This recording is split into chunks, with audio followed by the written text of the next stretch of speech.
You're listening to the Fresh Hell podcast. Fresh Hell contains stories of a disturbing and often graphic nature and is intended for a mature audience. Please don't let your kids listen to this, or they might turn out like us.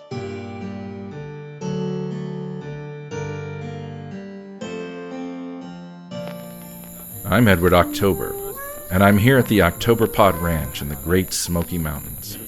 Almost every night here, there's a ghost story party around the campfire. In my family, we believe that scary stories are best told around a roaring fire with a bottle of wine. That's why bold individualists everywhere choose Octoberpod for their retro horror thrills. Our stories are so good because they're told with such care, understated, moody, and above all, chilling. Why don't you join us? For retro horror of impeccable taste, choose Octoberpod. Find us on YouTube or at octoberpodvhs.com. Octoberpod, retro horror for bold individualists.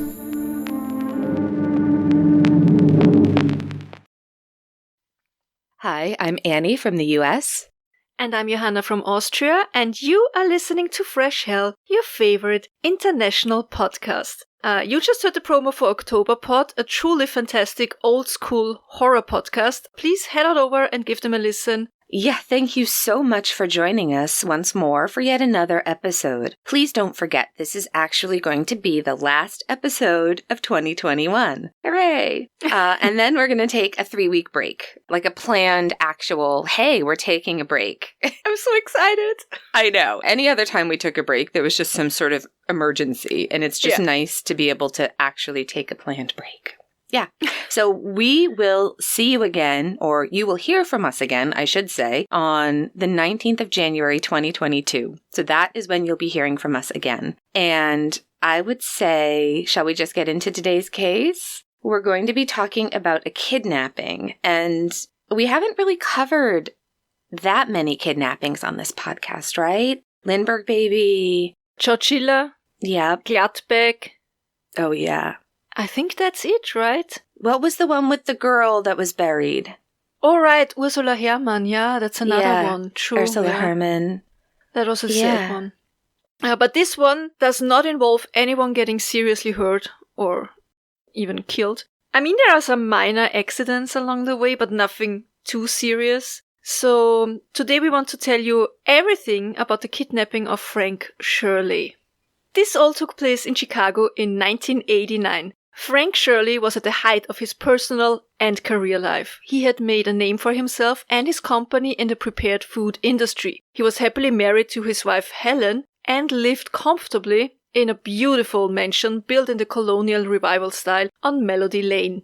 Dirt.com featured the lavish estate in one of their articles. Quote, built by prominent local businessman Madison Boyd Jones in 1922, the dwelling features 4-bedroom and 4-bath in 5,698 square feet.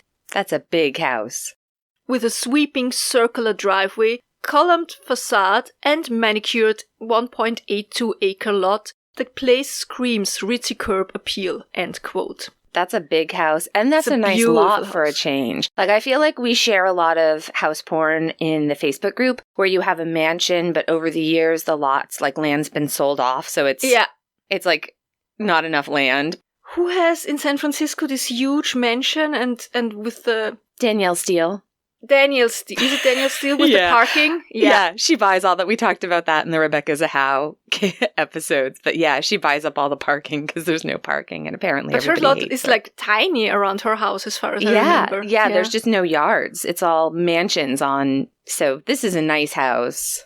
Nice house, nice yard. So yeah, Frank Shirley had it all, but little did he know that his life was about to change. And this change would come in the form of a huge, beastly, bulging man from Coolidge, Kansas, who was wearing a blue leisure suit. The name of the man was Eddie Johnson. And, of course, as always, I looked up Coolidge, Kansas, and it's tiny. Teeny tiny. There are 80 people living in Coolidge today, which sounds exactly like my kind of jam lately. Yes. And WildWestCountry.com has something to say about Coolidge. Quote, Coolidge, Kansas is a historic western town that served as an outlier for cowboys moving cattle across the Great Plains from the Texas Panhandle region on the National Cattle Trail through No Man's Land. No Man's Land referred to a 3-mile strip where the Kansas and Colorado borders failed to meet. Known for being a little rowdy, the town entertained the likes of Bette Masterson, Wyatt Earp, and Doc Holliday. Today, Coolidge is a sleepy, hospitable town of roughly 100 residents. So that was back in 2010, I think, when this was written. Now they really have 20 people less living there. That has a rich history and western charm. Situated along the Santa Fe Trail, Coolidge is home to such notable history as the Atchison, Topeka, and Santa Fe Railway, Harvey House, no longer standing. Thanks for telling us about it. An Old West jailhouse, and the crown jewel, Potter's Opera House. Potter's Opera House was built in 1886 and was placed on the Kansas Register of Historic Places in 2011. This all sounds great to me, seriously. Me too. I want to go there. Yeah, we need to. Maybe we can do a show at the Opera House. Let's see. So, now, some of you might be wondering, how did the paths of these two men cross? On the one side, we have very wealthy Frank Shirley in Chicago, and on the other side is a very simple man from Kansas. 950 miles lay between them, and Frank Shirley had no idea that Eddie Johnson even existed. Yet, on Christmas Eve, 1989, they would meet for the first time in their lives, and Eddie would commit a felony offense, with Frank as his victim.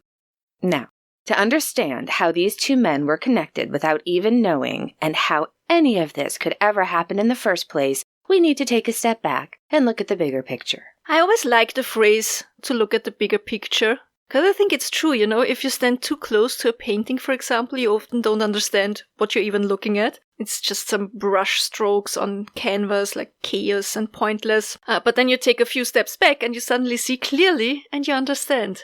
Getting really philosophical here. Yeah, or to quote Cher in Clueless, it's just a total Monet. That's how I feel about Instagram pictures. From a distance, it looks fabulous, but when you get real close, it's just a mess. Who even knows what's going on there? But yeah, that's what we're going to do now. We're going to take a step back, and then you'll understand how all of this could happen. All right, so now we need to talk about the man who, in a way, was responsible for all of what was about to happen. And that was, of course, Clark Wilhelm Griswold, Jr. Clark was born on the 8th of August, 1945, as the only child of Clark Wilhelm Griswold Sr. and his wife, Nora. As you can see in the middle name Wilhelm, the Griswold family had German roots, and they took a lot of pride in that heritage. There exists some video material of a trip to Europe where Clark, adorned with traditional lederhosen, is participating in a folk dance called Schurplatteln. Everything I've seen in movies, like The Cutting Edge, is one of my favorites, and lederhosen really seem to lead a lot of people down a dark path in life. But yeah, if you've seen that video, it doesn't end well. Little is known about Clark's early life. We just know he was born into a very loving family, and he grew up in a house that looked eerily similar to Samantha Stevens' house in Bewitched. Clark met his future wife, Ellen Priscilla Ruth Smith, daughter of Arthur Art Smith and his wife Frances, and Clark Jr. and Ellen got married. They moved into a beautiful home in suburban Chicago, and they had 2 children, Audrey and Russell. Russell was called Rusty by his family. Now, this is awkward to even talk about, but I feel like something was kind of off about these children. Rusty was the firstborn, but then during their teenage years, it looks as though Rusty may have had, I don't know if he had a growth condition, but in 1989, he looked way younger than his sister, Audrey. I mean, he looked even younger than he had 4 years ago. The boy was legitimately Benjamin Buttoning over there. I don't know what was happening with him, but I wish it would stop. It's extremely weird. And I'm sorry, did you notice not only did Rusty all of a sudden look extremely young, what I personally find more disturbing, and I mean, that's all, allegedly, yeah. I'm just stating what I'm seeing, you know what I mean? Allegedly. Audrey and Rusty actually looked like totally different kids over the years. Clark W. Jr. and Ellen had just I don't know, did they swap their kids for other children? I mean, I get it, kids do change a lot over the years, but not like that. And they sure as hell don't get younger over time, right? And you really have to ask yourself what kind of family they were, because nobody, not even the extended family, said anything about it as far as I know, right? I know. Never. No, everyone just acts like there's nothing wrong. Nothing wrong, right? And all the unhealthy. explanations that come to my mind are very dark and very creepy. I personally think that something must have happened after, I don't know, the European road trip the family took in 1985? Could be. Maybe an accident or something sinister. But look at the family photos and videos from 1985 and then from 1989 and tell me that these are not completely different kids. And all the grandparents and aunts and uncles are just totally okay with that. I know. And it was only 1989. They didn't even have access to Botox then. Like, how much can you really change when your only tools are Noxzema and Clearasil? Not that much, I'll tell you that. But people just see what they want to, don't they? I mean, we've had enough cases where this is an issue. Denial isn't just the longest river in Africa, loaded with crocodiles. All right, what else do we need to know about Clark? He was a family man, always tried to do what was best for his family and give them the most perfect experiences. But this could also cause some problems due to his very controlling and compulsive nature. Also, even though he was a devoted family man, or liked to appear as one, he had this secret imaginary life where he would regularly fantasize about other women. And it didn't really matter if it was a store clerk or a woman passing him in a car. He would have this bizarre urge to immediately include them in some of his daydreams. But his daydreams are really more like, they're almost like waking hallucinations, aren't they? Like, it's dangerous when this man daydreams. He also had some temper problems and several episodes of road rage is putting it mildly. I mean, he was a problem on the road. I would even go so far as to say a menace, even with his family in the car. We're not even going to get into the animal cruelty or the verbal abuse of his family and neighbors. We're going to have to talk about the neighbors a bit more later, maybe, though. I think Clark W. Griswold, or Sparky, how Ellen called him lovingly, he did put a lot of pressure on himself. He was striving for perfection, and we all know what it does to the human mind. It can actually cause a lot of mental health issues. Clark was a family man, but as you said, he maybe tried to appear like one. Because if you look at the bigger picture, you have to ask yourself, was it really all for his family, or was everything he did just for his own massive ego? To me, after everything I read, it feels as if his family was in fact just a prop in his dreams of grandeur. Also, Clark had a criminal past. He once held a Wally World security guard at gunpoint. I mean, it was a BB gun, but come on. The man didn't know that. It was terrifying. It was horrible. And again, his family was there. There are several publications by psychology experts trying to analyze Clark's personality, character, and behavior. Some say he might be a narcissist, others say he's a psychopath. One of these theories include concussion trauma, but we will get into that in a little bit. One last thing you absolutely need to know is that Clark Wilhelm Griswold Jr. was working as a specialist in a chemical company that produced food coloring, additives, and preservatives. Does that ring a bell? Yeah, Clark Griswold worked for Frank Shirley, and he had been in the company for 17 years already. In December of 1989, Clark was working on the so-called grunge enhancer, a non-nutritive cereal varnish. It's semi-permeable and not osmotic. What it does is it coats and seals the flake and prevents the milk from penetrating it. It's a beautiful product. Yeah, extraordinary. And Frank Shirley thought so as well. He took pride in what his company was able to create and invent, and wanted to mention the grunge enhancer in a speech at a trade meeting. So he asked Clark to give him all the details. Unfortunately, Mr. Shirley was a busy man. He didn't know all his employees' names, but he tried, he really tried. And so he accidentally called Clark Mark, which, I mean, close enough, right? Yeah. But I think this did something to Clark. I think this was the moment when he began spiraling. Yeah, I agree. This was definitely a hurtful moment for Clark and his enormous ego. But I think the spiraling down an unhealthy direction sort of started even before that. It was maybe 2 weeks before Christmas. First, Clark picks out a huge, perfect Douglas fir as the family's Christmas tree. But he doesn't take into account that a tree that size will never fit in their home. Then he decorates the house, and he puts up a total of 25,000 lights. That's a lot. It's too many lights. He nearly took out the town's power grid. ScienceFriday.com wrote a whole article about this case, and especially about the lights that Clark put up. Quote, "No Griswold Christmas would be complete without an ostentatious light show. Clark boasts that he wrapped his house in 250 strands, consisting of 100 bulbs per strand, of imported Italian twinkle lights. At 25,000, that's a lot of lights. The lights on Clark's house are the kind that are big and burn hot, and we estimated their wattage at 6.3 watts per bulb. So if Clark has 25,000 lights, each burning at 6.3 watts, the total wattage would be 157,500 watts, or 157.5 kilowatts. That's a lot of wattage. Simply put, quote, powering this from household electricity will be challenging, quote, writes former Sci-Fri guest Eric Wilhelm, founder of Instructables and a mechanical engineer, in an email. Most homes have a 50 to 100 amp main circuit breaker, according to Wilhelm, which corresponds to approximately 6 to 12 kilowatts of power. Clark's setup would most definitely trip the breaker, and the little lights would not twinkle." End quote.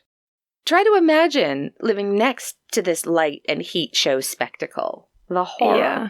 I can only feel sorry for the Griswolds' next-door neighbors. A stylish dink couple, so double income, no kids. Todd and Margot Chester. All they ever wanted was to spend Christmas quietly in their beautiful, clean, soulless home, drinking red wine on the white carpet, but all they got was trauma and property damage. Clark had always been verbally abusive towards his neighbors, especially towards Margot, and he also didn't shy away from threatening them with a chainsaw. Yeah, I wouldn't trust that man with a chainsaw. That's all I'm saying. Yeah, I think we can both agree. Yeah. And as Christmas kept creeping closer, Ellen's and Clark's extended family started to arrive. So that was Clark Wilhelm Sr. and his wife Nora, Art and Francis, and later on an elderly aunt called Bethany and her husband Louis. And then, unannounced in an RV, Eddie Johnson and his family. That were his wife Catherine and two of their many kids, Rocky and Ruby Sue. And their adorable Rottweiler, Snot, who suffered from some kind of sinus infection, but nobody seemed to bother taking him to the vet, so poor Snot, such a good boy. Such a good boy. Now, why was Eddie there in the first place? You see, Eddie was married to Ellen's cousin, Catherine, and that's where the circle closes. What is that, like 3 degrees of separation between Frank Shirley and Eddie Johnson? Yeah, about that, I think. I don't do the math. I only read quotes about it. Eddie Johnson was known for his love for Meisterbräu and his big heart, which was definitely bigger than his brain. What he was also known for were his constant financial struggles. Years ago, he already had needed a rather big sum to keep his farm in Kansas afloat. But now, in 1989, after 7 years of unemployment, and he'd had offers, but apparently he wouldn't take any job. He was holding out for a management position. But now he had no other choice left than selling the family home and moving his family into a rickety old RV. There was barely any money left for gas, and, that thing probably only got about 2 miles to the gallon. And there was definitely no money left to give their children a nice Christmas. So, Cousin Eddie had decided that it would be best to visit his wife's cousin Ellen and her husband Clark over the holidays, as Clark was known to value a fun, old-fashioned family Christmas most above all. And Eddie? Well, he was a disabled veteran, and he meant well, but, it's ever since he had that issue with the metal plate in his head. Oh, right, yeah. Every time his wife used the microwave, he'd wet his pants and black out, right? Yeah. Yeah, that's a tough one. That's hard because most RVs only have a microwave, so you see how that would be an issue. But Eddie was able to get the metal replaced at the local VA with some plastic, but that's going to leave a mark. But in any case, his heart, very much like his shitter, was full. And it was a surprise to Clark when Eddie arrived on their doorstep. And wasn't Eddie family after all? But of course he was. It's just Clark wasn't that happy about Eddie's arrival, and he kept making really rather snarky and rude remarks to Eddie's face. Really, Clark should have gotten off his high horse because he too was having financial problems. He had made the down payment of $7,500 for an in-ground pool, which was supposed to be the big surprise Christmas present for his family. But he needed his annual Christmas bonus to actually cover the cost of that down payment and the rest of the cost. So we checked, and in 1989, the average in-ground pool cost between $10,000 to $16,000. And a top-of-the-line RV back then was only in the $10,000 range.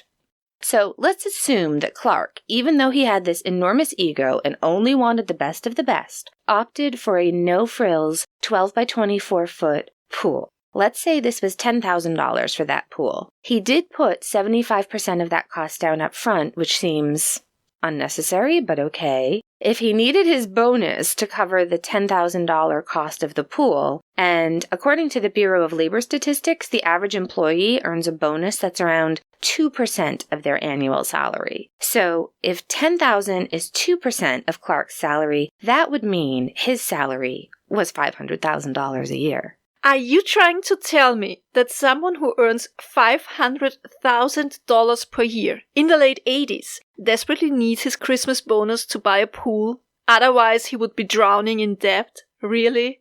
I mean, it seems a little bit weird. I wonder if he might have had a bit of a gambling problem, maybe. Or also, I think he really did have to spend a lot of money to pay for constant damage to his neighbor's property.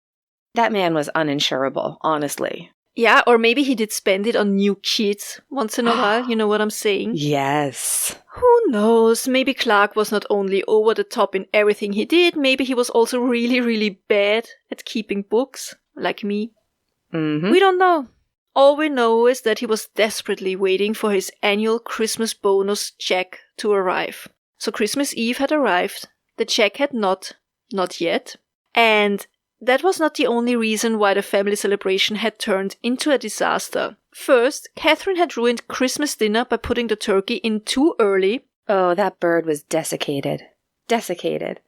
Then Uncle Louis had set the Christmas tree on fire, causing himself severe burns, but nobody seemed to care about that. And lastly, the whole family had decided to gang up on a poor, innocent squirrel who found itself in a Griswold home without any fault of itself. And when after all this chaos and disappointment, the whole family decided that it was best to just leave and go home, Clark basically kept them hostage, telling them that nobody was allowed to leave the fun, old-fashioned family Christmas. And then, finally, a knock on the door. And in front of the door, a cheerful messenger handing Clark an envelope, shaped perfectly to hold a check. That was it. That was the moment Clark Wilhelm Griswold Jr. had waited for so desperately. His family circled around him and watched excitedly as he opened the envelope with shaky fingers. How big would the bonus be? Enough to buy plane tickets for all of his loved ones to come and enjoy the pool once it was done? Clark pulled out the rectangular paper, took a long, hard look at it, and his face turned pale. Because instead of the money he had counted on, his boss had gifted him a 1-year membership for the Jelly of the Month Club. Oh, Johanna, that's the gift that keeps on giving the whole year. It really is. It is. But that's when Clark snapped. He started to curse and bitch and moan, and he went into this epic rant, saying that if anybody needed a last-minute gift for him, he wants his boss, Frank Shirley, brought to him. And this is a direct quote. I want him brought from his happy holiday slumber over there on Melody Lane with all the other rich people, and I want him brought right here with a big ribbon on his head, and I want to look him straight in the eye, and I want to tell him what a cheap, lying, no-good, rotten, four-flushing, low-life, snake-licking, dirt-eating, inbred, overstuffed, ignorant, blood-sucking, dog-kissing, brainless, dickless, hopeless, heartless, fat-ass, bug-eyed, stiff-legged, spotty-lipped, worm-headed sack of monkey shit he is. End quote. I take umbrage at the dog kissing. And by the end of the evening, Clark W. Griswold would learn to regret that outburst of rage. Because if you have a family member like Eddie Johnson, who was not the brightest candle on the Christmas tree, then you should really choose your words more carefully. Cousin Eddie was the kind of person who would take everything literally, and that is why he wouldn't understand Clark's sarcastic insults. Bless his heart. Yeah, but you know what? Now that I think of it, do we think that this was really all said in a moment of rage by Clark, without thinking clearly, or was it actually planned? He knew Cousin Eddie. He must have known what his words could do to Eddie and what ideas he could put in his head, right? Absolutely.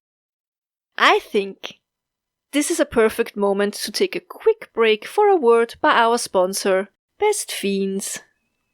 Did you give your in-laws the comfortable bed and now you're sleeping on an air mattress in the basement? Do you have paper cuts on every single finger from all the gift wrapping? Are you halfway through detangling and testing a million strands of holiday lights?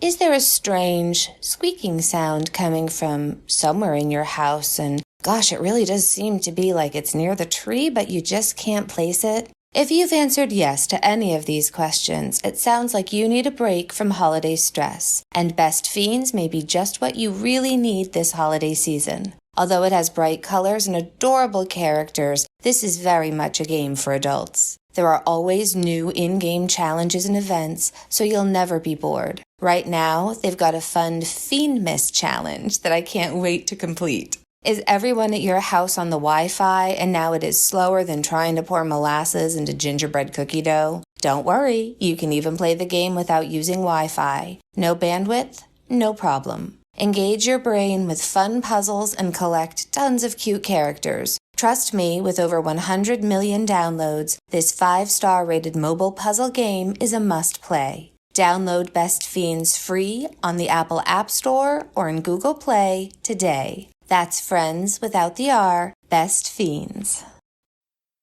Problem here is that nobody realized that Eddie hatched a plan.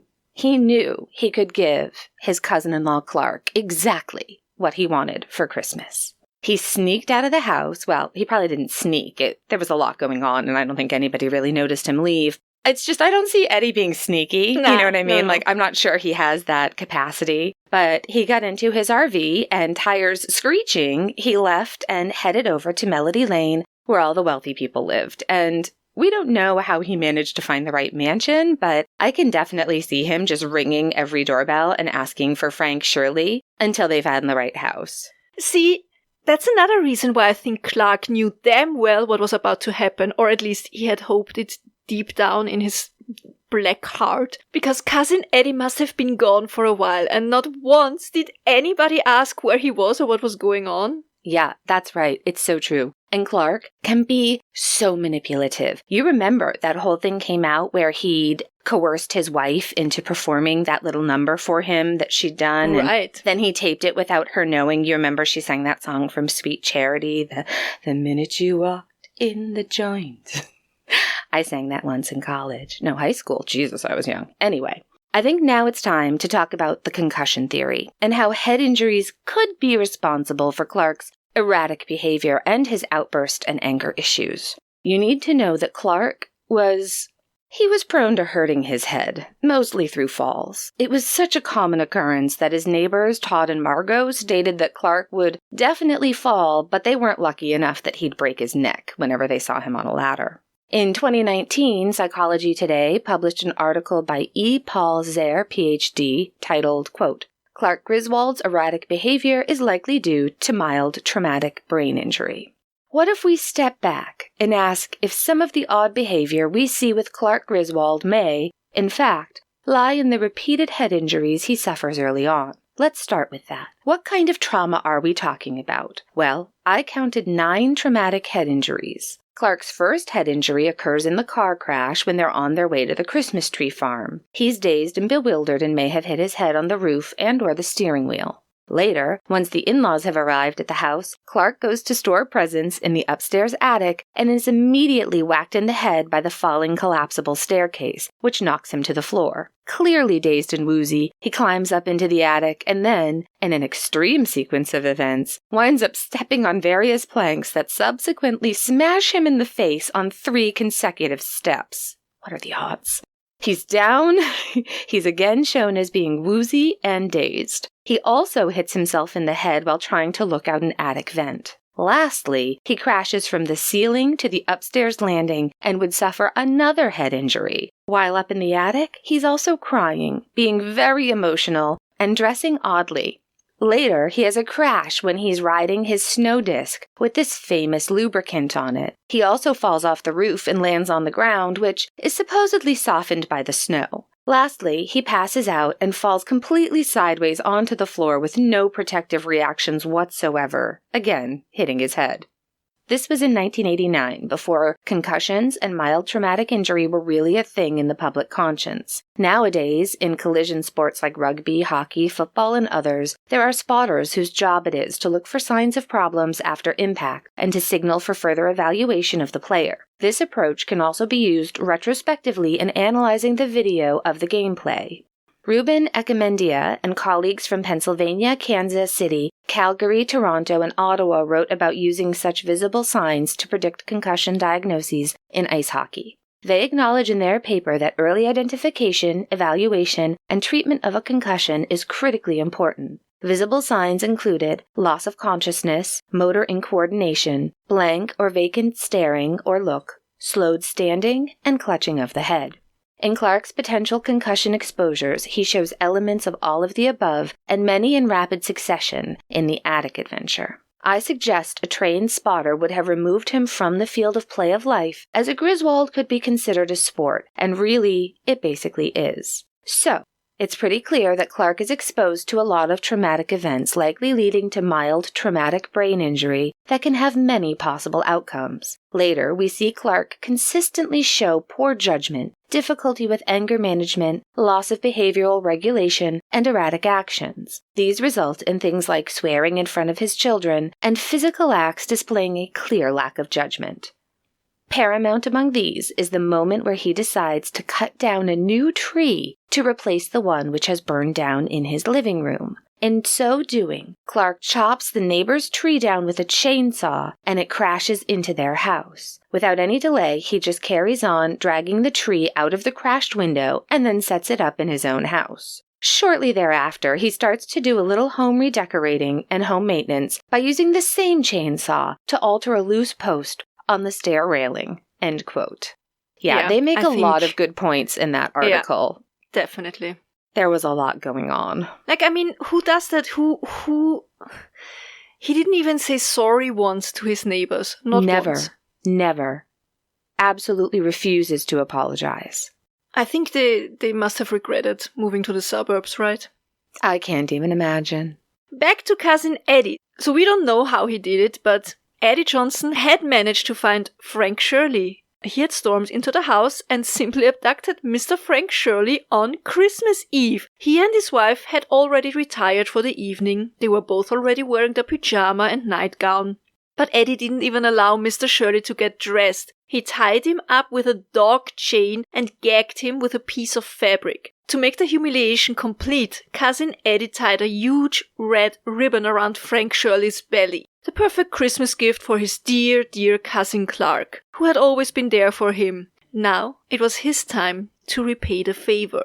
And like that, Eddie Johnson pushed his human loot into his RV and off they drove, heading over to the Casa de Griswold. And meanwhile, of course, an absolutely shocked and traumatized Helen Shirley calls 911 to report her husband's kidnapping. When Eddie Johnson arrived, Clark W. was looking out the window, and again, was he actually waiting for this? Was he waiting for cousin Eddie to get back, knowing full well who he would have with him? We will never know. But we do know that the whole family was in shock when Eddie pushed and shoved poor Mr. Shirley through the doorway. And with a loud, booming, ho ho ho, Merry Christmas, Clark, Eddie presented his token of appreciation. at least they had mercy with the victim and removed the ties and gag immediately. Ellen even apologized with kind of a snarky, "This is our family's first kidnapping." But I mean, was it Ellen? Was it really? Was it? Really, Ellen? Was it? Only if you don't count the Wally World incident, I'd say. Yeah. Do lowly employees not count as kidnapping victims, Ellen? Yeah, apparently. Do blue-collar workers not count in your world? Frank Shirley was clearly upset, and rightfully so. Yeah. I mean, he immediately fired Clark, and he promised Eddie Johnson that he would go to jail. At least now Clark admitted that he was the one to blame, as he had spoken in anger after not receiving a Christmas bonus. And that was the moment when Frank Shirley was hit by the Christmas spirit, and he started to regret his attempt to save his company some money. Either that, or he was fearing for his life and tried to de-escalate the whole situation, because he promised Clark, or how he called him lovingly, Carl, that not only was he not fired, he would receive his Christmas bonus plus 20%. A Christmas miracle! Merry Christmas to all, and to all, a good night. But there's no happy ending yet. Of course, because Frank Shirley was a wealthy, influential man, the police worked extra hard finding him, and it didn't take too long to locate Eddie's RV with the Kansas license plate. And while the Griswolds were still cheering and high-fiving and kissing each other, a team of men, dressed in all black, started to kick down their doors and crash through their windows. The SWAT team had arrived. And once the police had brought the situation under control, Mrs. Helen Shirley, wearing a ginormous fur coat made of the softest, most endangered baby animals, was brought in to hug her dear husband and make sure that he was unharmed. And indeed, Frank Shirley stayed true to his word. He cleared the whole thing up, telling his wife that he had canceled the Christmas bonus this year, which made Helen really upset. She didn't want to think her husband was that cheap, right? No. And for whatever weird reason, also the chief of police got really mad about it, threatening Mr. Shirley that he would beat him with a rubber hose if he didn't, reinstate the Christmas bonuses, which is fair. I mean, it is true. If you're going to not give people bonuses, let them know in advance so they're not counting on that money. But in the end, nobody was beaten up, nobody was shot, no one went to jail, and nobody was fired. And they all sang Christmas songs and drank eggnog together out of highly collectible glasses, and even Snot got a head scratch. And the real miracle of this Christmas? An entire SWAT team was on their roof, on their house, crashing through their windows, and 25,000 Christmas lights were on that house, the kind where if one goes out, they all go out. And not one light bulb was broken. Not one. Merry Christmas. Frohe Weihnachten.